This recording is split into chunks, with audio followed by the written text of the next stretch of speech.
who's the best trash talker on Team USA? Diana Taurasi. I don't need 30 seconds.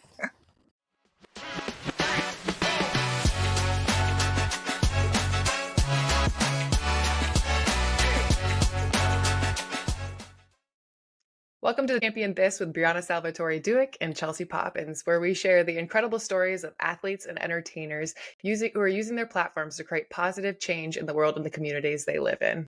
Welcome to the podcast, Napheesa. We are so excited to have you here. For our listeners out there, Napheesa Collier is an absolute champion in every sense of the word. She is the captain of the Minnesota Lynx.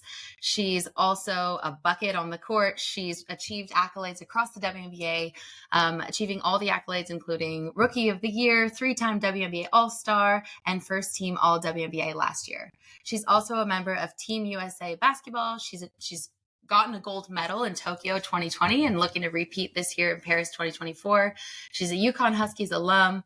And she's also a wife and a mother to the cutest daughter, Mila, who has been making the WNBA highlight reels over the last couple of weeks during Media Day. We're really excited to have you here on the pod, Napheesa.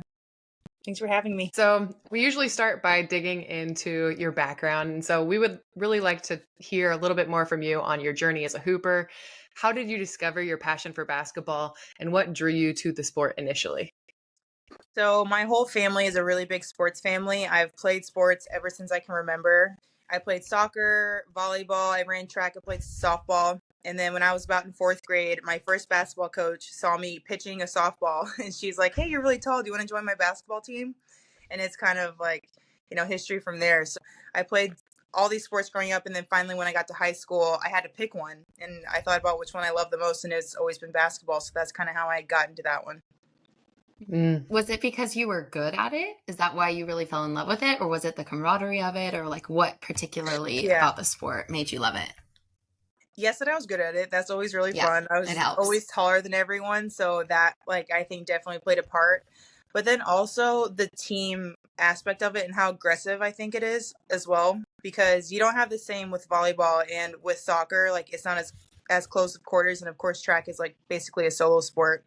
So I really liked how you're competing against someone in close quarters like that with your team.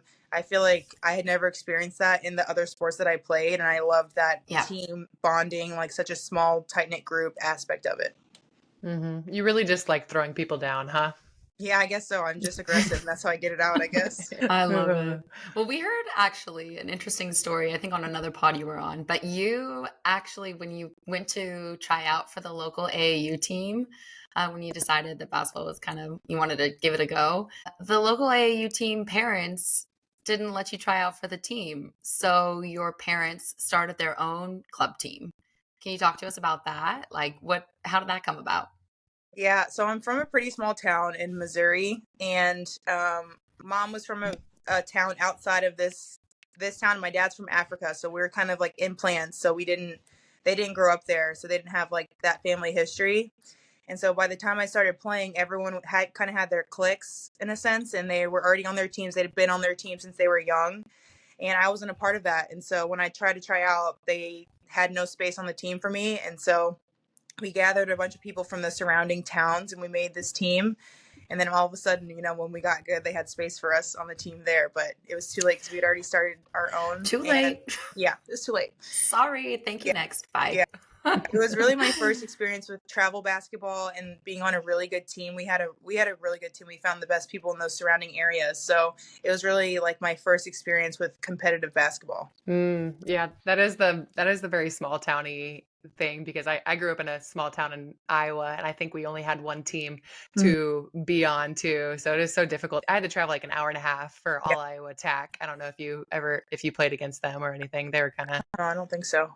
Off of that, Chelsea's like, let me put my AU team on from the 8th grade. Just got to shout them out really quick. No, they have like a monopoly across Iowa. They're like an AU team that everybody just goes to nowadays. It's crazy. Nice. It's crazy when I look back at like our parents, I'm like, they were the real MVPs for real though. I know. Say my dad driving like an hour and a half, sitting in traffic when he's like missing work hours to take me to during the club weekday. practice. Exactly. Yeah. Yes. It's so crazy. It's a lot. Yeah. It's a lot. And it's even more now. It costs way more now. They travel even more. Like your whole summer's gone, let alone the weekdays when you have to work, like taking your kids to practice. It's insane. For sure. For sure. Yeah. Well, you were absolutely crushing it from the get-go. You know, you talked about being great at basketball, but just to kind of give a little color to that, you received your first college recruiting letter in the 8th grade, which is wild. I don't know, unless I'm old and like that's how the recruiting process works now. That to me is just so crazy to get a college recruiting letter at 12 or 13 years old. But talk to us about the recruiting process for you and eventually what made you ultimately decide to go to UConn. Yeah. It was actually my first college offer in 8th grade, and it was for Mizzou, which is like the University of Missouri. And I wanted to commit right away because, you know, like you said, it was a big deal back then to get, you know, a full scholarship ride in 8th grade. And you never know what's going to happen. I was young, you know, like 13 or 14 at the time. And me and my mom were ready to go. I was ready to sign on the dotted line. And it's kind of my dad that pulled us back, that he kind of brought us back to our senses. Like, she's 13 years old. We have a lot of time to check out other schools. So he's the one that kind of pulled us back, which Coach Pinston still talks about that. Just mad at him. But so how I ended up at UConn, I actually didn't want to go there just because they've always been so dominant. And I really wanted to go to a school that could compete with them and to beat them. But of course I had to take the visit because I'm like, it's UConn. I have to see for myself. Yeah. Like, I have to go.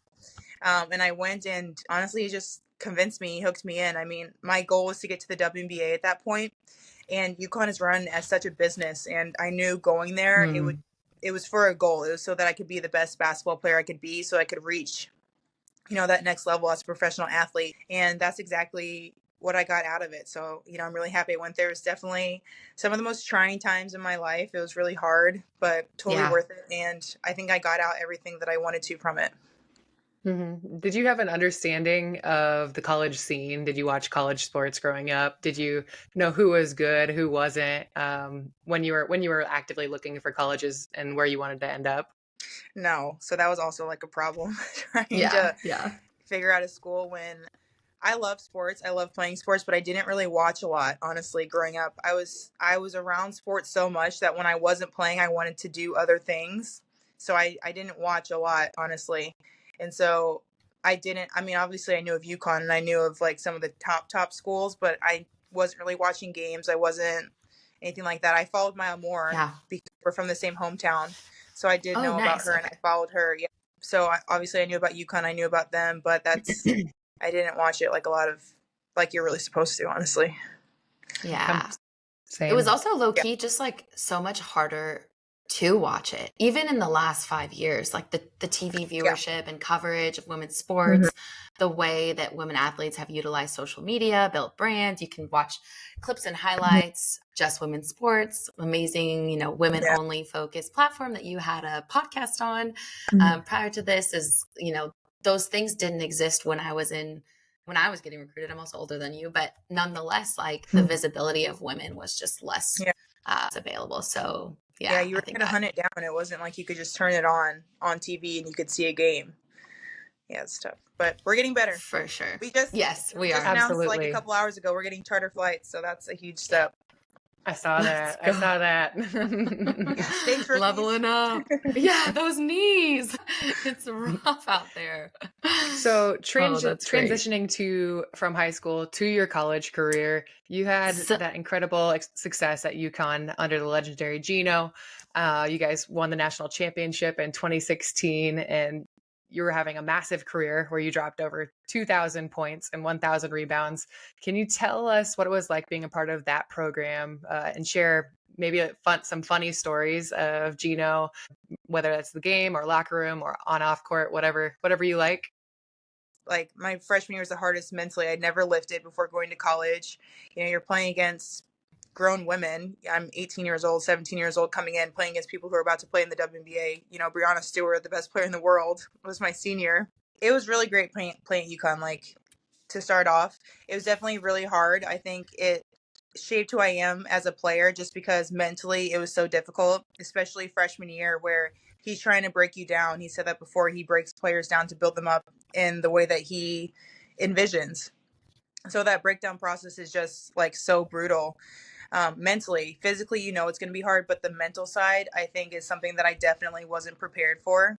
And I really struggled. I had a lot of ups and downs. I mean, I started, then I lost my starting spot. I barely played. And then I finally started doing well at the end of the year, like the very end of the tournament.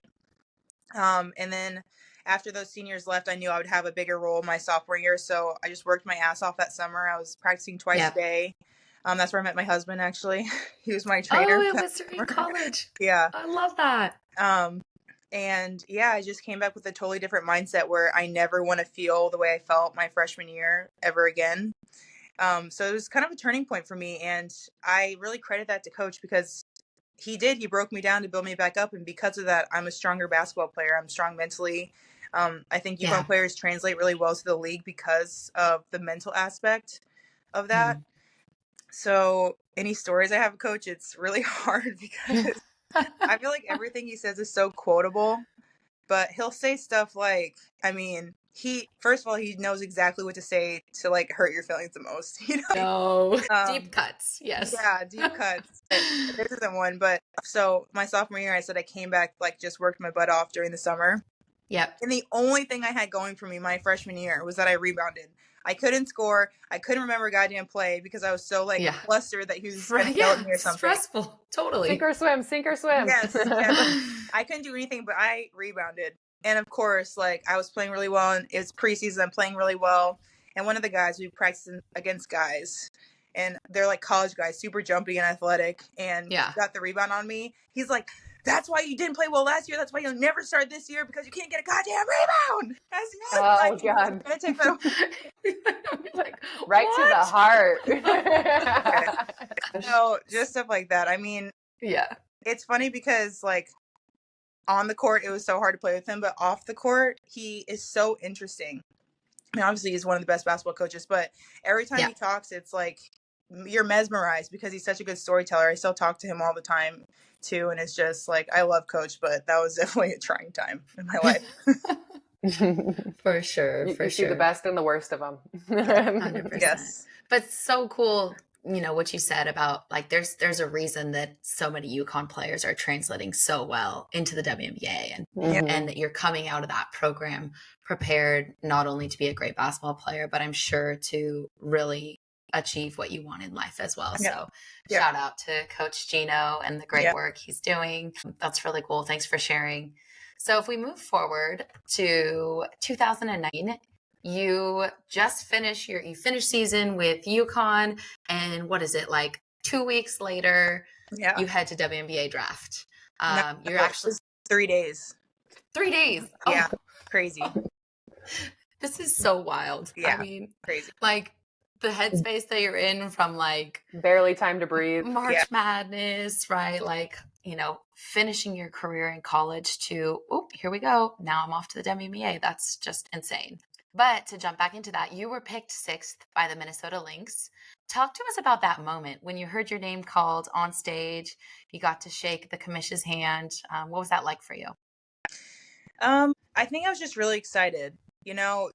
That draft class, in particular, we have a lot of talent in that class. We still have a lot of people in the league. So usually you know who's going to go where. You at least know like the top 3. We had no idea. I had no idea who's going anywhere. And so I think just the anxiety of that was like a really big build-up. So I was really just interested more than anything to know where everyone was going.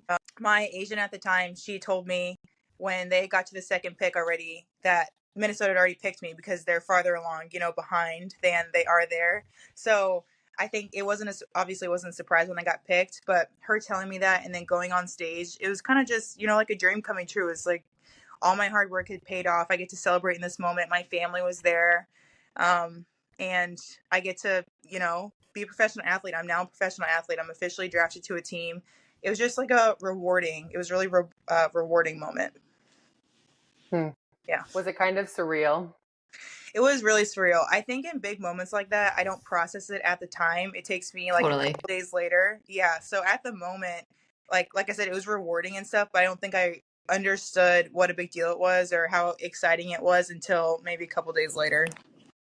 So we're in the WNBA, you're at Minnesota Lynx and you're still at Minnesota Lynx. You've had remarkable success across all of your seasons and earning accolades like Rookie of the Year, multiple All-Star selections. How have you evolved from playing from 2019 to where you're at now as a player? I think my maturity level, I would say overall my maturity level in the game, you just learn, you can't do it unless you play, like just the things that you learn through the league and playing against such elite competition. That's why people are able to stay in this league for so long. It's not because they're at their peak performance when they're, at that age. It's because mentally they're so tough and they're so smart in what they're doing. It's why, Sue could play till she was 40 years old. Diana's 42 or something like that. It's because they're smart in what they're doing. I think little tricks and stuff like that. I've definitely learned how to take care of my body. I didn't do that at all in college. Just show up, no stretch, pop on the court. You didn't have to, really. We're young, we bounce back. We didn't take injuries seriously. I remember when it turned, because I remember my freshman and sophomore year, the warm-up felt so long. I'm like, oh, this is so tedious. Can we start already? And my junior year, I'm like, I need more time. Can this be longer? Do you remember making fun of all the old heads? You're like, you guys are just moving so slow, and I can barely remember a day where I woke up and like my back didn't hurt or like my knees didn't hurt or something along those lines. Yes. Even my rookie year, I'm like, so we had Simone Augustus, who it was like her second to last year playing. She's in the treatment room all the time, like, damn, Simone, like, are you falling apart? Get out of here. And now I live in that. Like, I live. Karma got you. Yeah. 100%.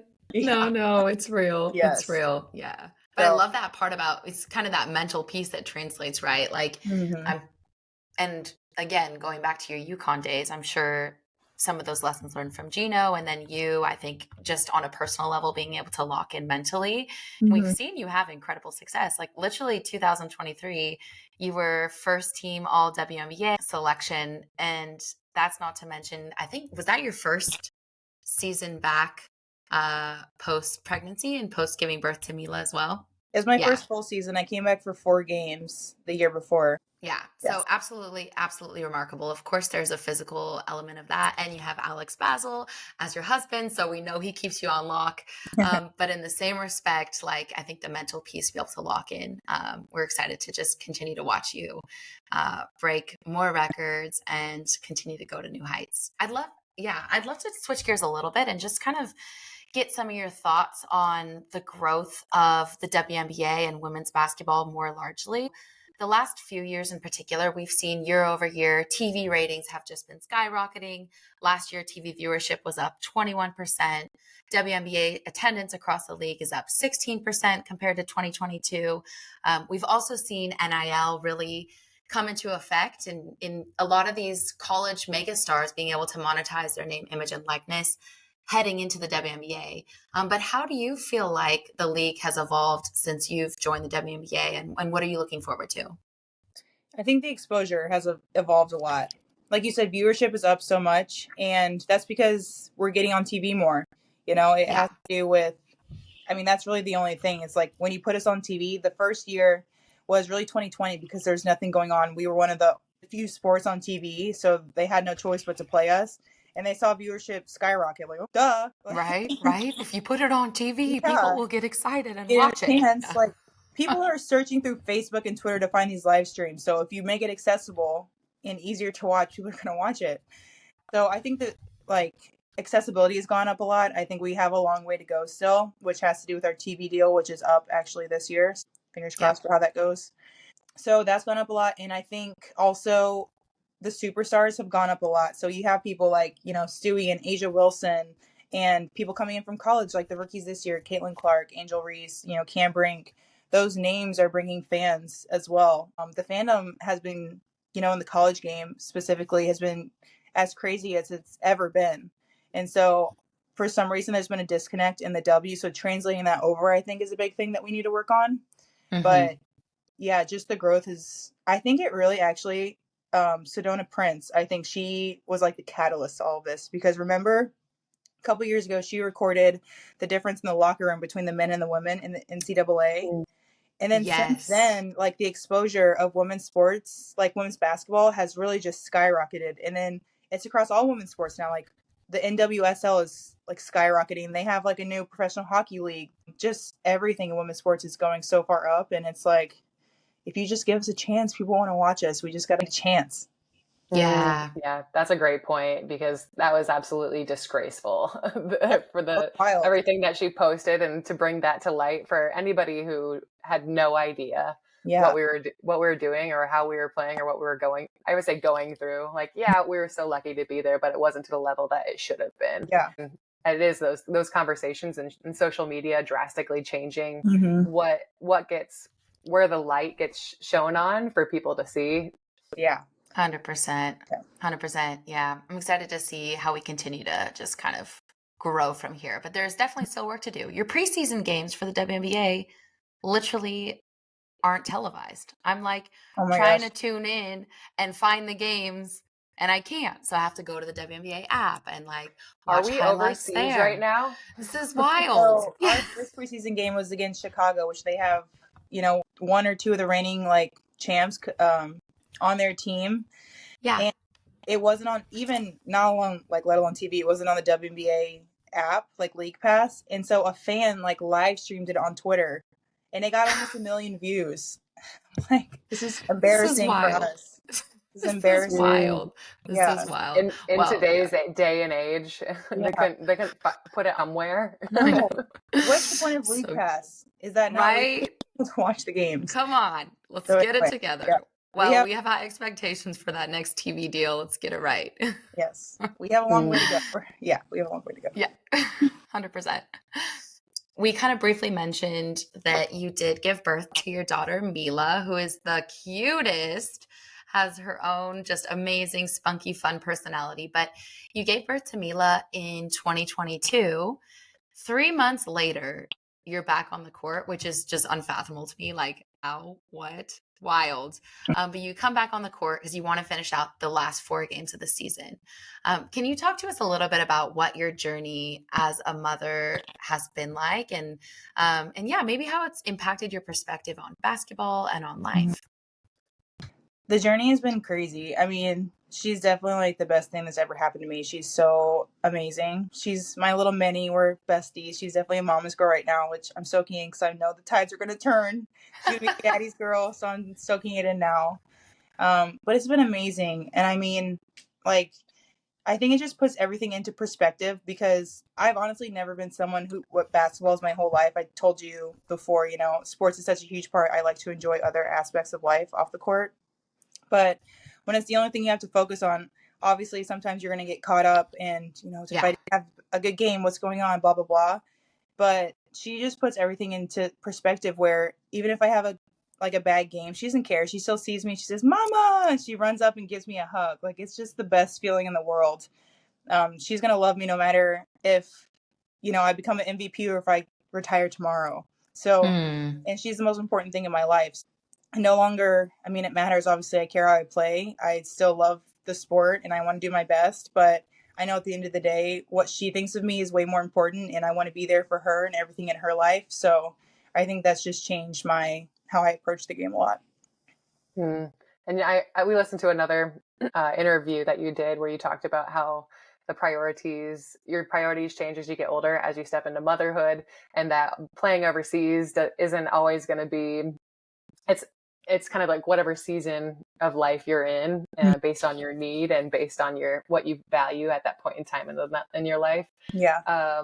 Was it an easy decision to stop playing overseas and stay home? So I actually played this last season, and it wasn't an easy decision to go. And got the Euro Cup championship. First EuroLeague championship. But yeah, it was a hard decision for our family, because I'm uprooting my daughter, and we have to have childcare there also, so I have to pay for someone to be there with us. Thankfully, my dad was able to travel with us, but my husband, he still works too, so he has to be kind of in and out. So it's definitely a hard decision.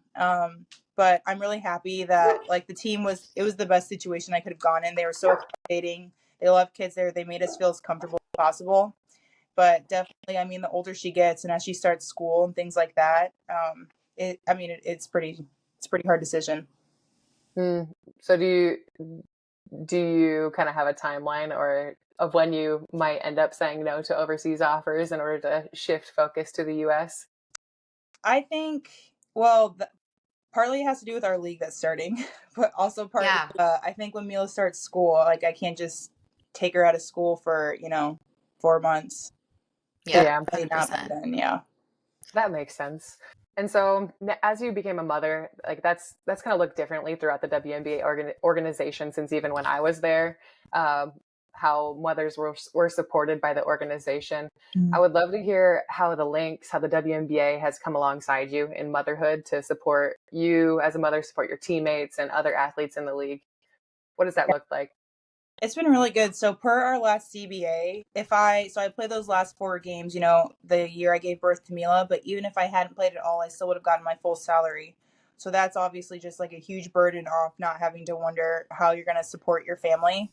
So that's a huge one. And then they also provide like bigger housing. They provide like childcare stipend for each month, things like that. So they make it, I think they have really come a long way from where it used to be. Yeah, for sure. Are there any changes that you would hope to see in the future within the organization? Yeah, not my organization specifically, but through the league, like this is a CBA issue as well. So you kind of saw this with the Vegas Aces, like what Dierico is kind of accusing them of. It's if you have someone who's pregnant, that money still comes off the cap. And we have, only a certain amount. It's a hard cap. You're not allowed to go over like the NBA is. And so she believes she was traded because, she couldn't play. And it's hard because it's a like we're people, but it's also a business. Mm-hmm. It's amazing we get that money, but it ultimately hurts the team. So we should not be put in that position, and neither should the team. They should not be penalized, and neither should we, because in the end we will be, because you're not going to want someone who has expressed they want kids or is pregnant or is like that, because you're down all that money and you can't sign another player. Yeah, 100%. Yeah, so I think that needs to change, where that money doesn't come off the cap. That's going to be a huge thing in our next CBA. Obviously, I wish like childcare stipend would go up. That would be great, because we do get money, but kids are expensive, and it like doesn't make a huge dent. And then maybe like travel, because we don't we still have to pay for their travel if they come on games and stuff. But those last 2 were kind of nitpicking, but definitely like the CBA salary, that has to change. Yeah, for sure. For sure. That has systemic effects, like you mentioned. Yeah. Cool. Well, I also want to talk about a new venture which you are starting and have launched. So you co-founded Unrivaled alongside one of your besties and fellow WNBA superstar, Breanna Stewart, UConn teammate as well. Just to give a little context for our listeners, Unrivaled is a new league which will feature the top 30 professional women's basketball players across 6 teams, and it's set to launch in January of 2025. So talk to us about why you decided to start this league, and some of what we can expect in this upcoming year as it launches. Yeah. So we started it for a couple different reasons. One was the overseas we were kind of talking about. So first of all, like a lot of players go back-to-back seasons. So we were seeing a lot of injuries, like really bad ones, Achilles, ACLs, things like that, just from the wear and tear on your body. I mean, you play 6 months in the W, and then a lot of them have to report no more than 10 days after that to their next team. And then it's the same thing when they come to the W. So they have like 20 days off in the year. So wild. That part, I know you're missing holidays, like major holidays with your family, and then just wanting to be home. So there was that part. But then also on the flip side, a lot of people go overseas to get better, so you don't want to just stay at home and be training. It's never going to be the same as playing in a real game. Another one was kind of what I mentioned earlier, is the biggest stars in women's basketball are college athletes. And that's because of the exposure they get. I mean, it's amazing that the women's game is growing like that, but this is the only sport where the most recognizable people are not the professionals, they're the ones in college. Yeah. So for all those reasons, that's why we started it. And then more things came up, like, women's sports is on such a rise, and it feels like everyone is benefiting financially from that, except for the people last in line, or the women in those sports. So we wanted to also be able to make money off this. So through all that, we kind of came up with the idea of 3-on-3, but it's full court. So it's like 2/3 the size of a real court. So you get to really see that talent still, since you said, it's the top 30 women. We want to expose that. But all the women in our league will get equity. The salaries that we have are, 2 to 3 times what we're making in the WNBA. So paying players to stay at home, paying them what they deserve, accordingly. So we're really excited about that. And yeah, we're just in the process of that right now. Yes, let's go. We're so hyped for the launch of this. And I think it's really such a cool moment to launch this league. Like you said, the need is there. The excitement and the fandom is there. And how sweet is it going to be to see Napheesa and Brianna going one-on-one or as part of their respective captains for their teams. But there also, I think, is going to be a one-on-one component of it as well, too, right? There is, yes. So it's going to be kind of like an all-star break kind of thing, but mid-season there's going to be a one-on-one tournament as well. So. We love it. We love it. Yeah. Super hyped for this. It is crazy how the college athletes get more exposure than professional athletes in the United States. And you look at countries like Australia who have different leagues going on throughout the season and how they're doing it, and this like kind of the building blocks for their youth programs into those things. Mm-hmm. It is inspiring, and it's really cool to see you guys doing that and building something similar here, because it is an issue, and it is an area that we can build on. Yeah. So the reason I brought that up, I didn't kind of expand on it, was that the league is going to be really heavily content based. So we're really excited about that because, for the most part, the place that we make our money is off court, which is kind of crazy that we don't make the most money playing like what we're known for. Right. But, doing your job. Exactly.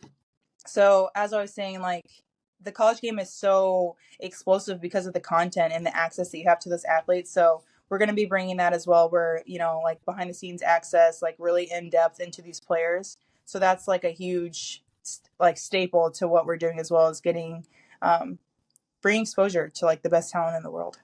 For sure. Are you guys going to get a TV show going? Get a Netflix deal or YouTube Maybe deal for like a like some docuseries type stuff.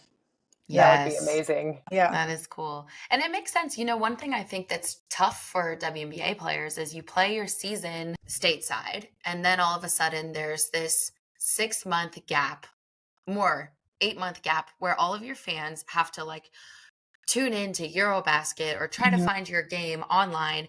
It's 1 a.m. US time or just weird hours. So even just for players themselves, building fandom when it's so disjointed, you're playing stateside, then you're going overseas, and then you're coming back. I think Unrivaled is really powerful also for players, in that not only is there upside for equity, but even on the brand building side, you get to build your brand alongside the 30 best players in the league, and really kind of get to maintain that connection point with your fans throughout the years, which is wonderful. So yeah, I think it's really cool. Thank you. Love that approach. With your regular season coming up on May 14th against Seattle Storm, how are you feeling about the team as you head into the season? I'm really excited. This has been the best energy that I felt in a preseason since I've been like in the league. We have a lot of young kids, a lot of new faces, but everyone is like so willing to learn. And we got some great, free agents this year too. So like a lot of talent coming in. So I'm really, really excited. It's looking good. For sure. It's going to be a wild summer for you also, because not only do you have WNBA season, but you're headed to Paris for the Olympics. Yeah. Which I think starts in July, right? Yep. Is that when you head over? Mm-hmm. Yeah. Yeah. It's going to be crazy. We have just as many games, but they take a month off for the Olympics, and we didn't add any time to the season. So it's just as much games, but with a month less to play them in. And then also playing. So it's a good thing we got those charters. Otherwise, it was going to be even more grueling. So. Right. Yeah. Crazy. Ooh. Yeah. So you've competed in the Olympics before. You actually were a part of Team USA in 2020. You won gold with the squad. How are you feeling headed into Paris this year? I'm really excited. I loved the Olympics last time. It was my first one, but it was a COVID one. So we were trapped. Like, we were not allowed to leave the hotel. Like, there's no fans at the arena. You couldn't see any other sports. Like, it was locked down.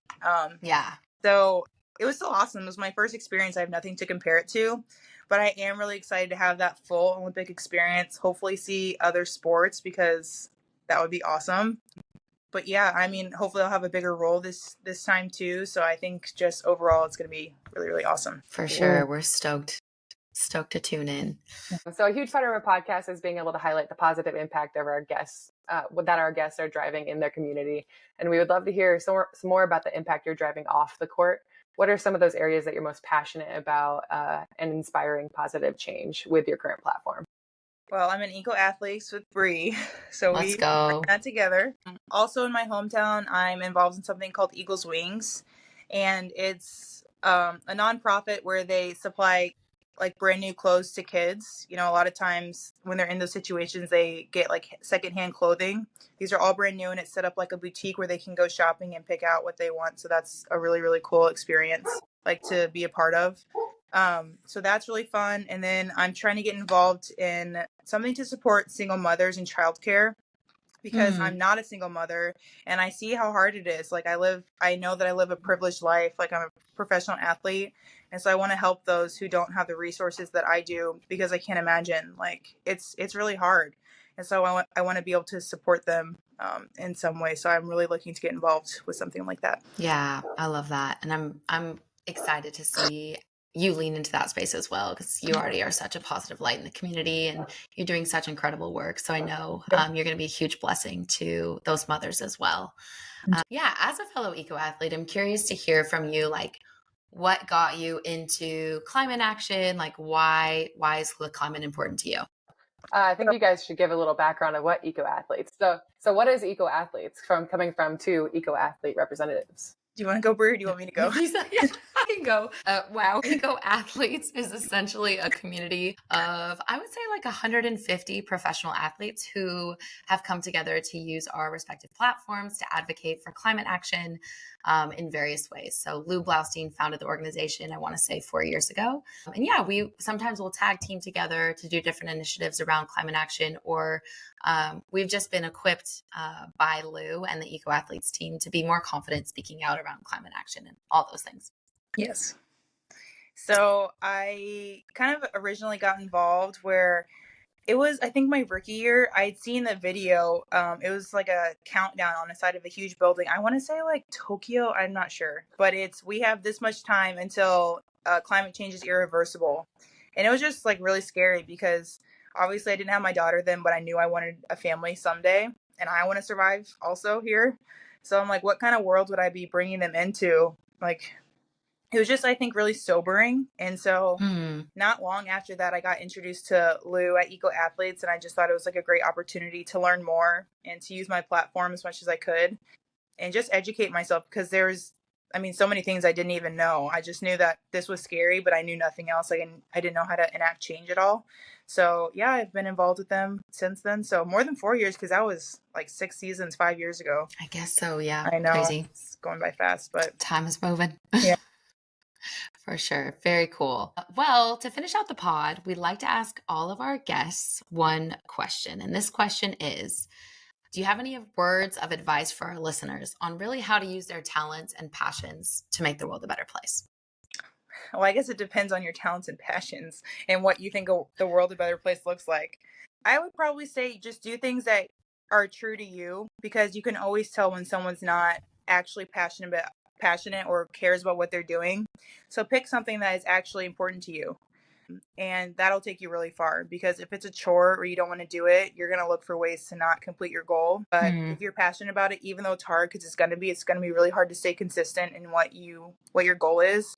If you really believe in what you're doing, then it makes it so much more worth it at the end of the day, than instead of it being a chore. That's a good word. All right. I think that takes us into our lightning round. Pew, pew, pew. Woo! We still haven't found music, so I'll bring out the guns. Bring me back when you have all the little things on the screen and the sounds and stuff. Yes, it's coming. We have little animations that sometimes pop up if we do them like on here. But on FaceTime, right? That does it there too. Oh, there it is. Yep. Yeah. Got some hearts, balloons, whatnot. Yeah. But all right. So you got 30 seconds to answer each of these questions. First question is, you're headed to Paris this summer and you've also lived in France as a pro hooper. What's your go-to crepe flavor? Strawberries with bananas with chocolate drizzle and the little walnuts cut up. Oh, wait, like flavor. Chocolate on the top or inside, like Nutella It's just vibes? like drizzled. Oh, Yeah. different. Little powdered sugar. Oh yeah, this one. add some powdered sugar. Yeah. Okay, I'm here for it. Okay, you've gotten to travel across the globe for basketball. What country, in your opinion, has the best hoops culture? And you can't include the U.S. because obviously U.S. is great. Yeah. I would say France is really hard. So France has like really, really tough competition, I think. Love Yeah, it. and they have so many league So many levels. leagues, yeah. Like France national team is really good too. They got good people. Yeah. Yeah, that's great. Who's the best trash talker on Team USA? Diana Taurasi. I don't need 30 seconds. Oh, Absolutely. I love that. Have you ever been like called out in practice, or did she talk a little trash to you? Have you been Yeah. a victim of We were this playing trash a couple talking? years ago, and what she do? She like chest bumped me. I said, "D, come on," and she's like, "Yeah, I'm sorry." I said, what was that for? To get ahead of So herself. good.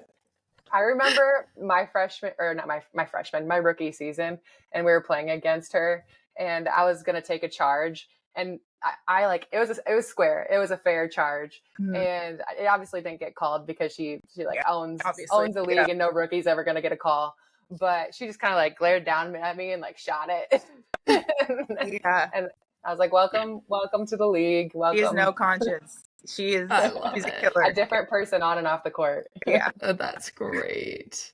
Okay, last question. Mila, your daughter, your girl, right now, what is her current favorite phrase? Or is there like a little thing she likes to do? I saw her on Instagram with you and Alex having Yeah. a little tea party. Like what's she into right now?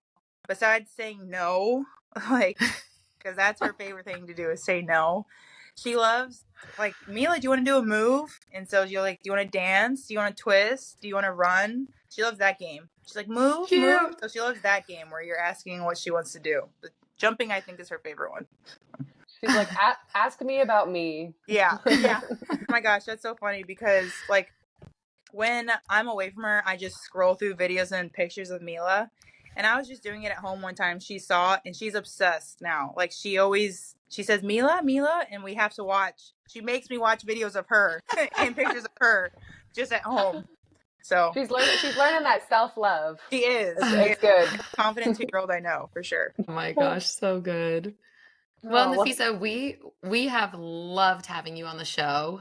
It's been an absolute honor and a pleasure to get to spend this time with you. We're so excited to continue to watch you drive positive impact in the communities in which you live in, and also to watch you continue to get buckets and win some more MVPs. Unrivaled is going to be amazing. Can't wait to see the launch of that. Chels, can you tell the listeners where they can get a little more information regarding Napheesa? Yeah, for more information about today's episode, that'll be her highlights and resources that we mentioned will be in today's show notes, along with her social links and everything involved. Also, don't forget to like, share, follow, give us some feedback, and you can reach us at championdhispodcast@gmail.com.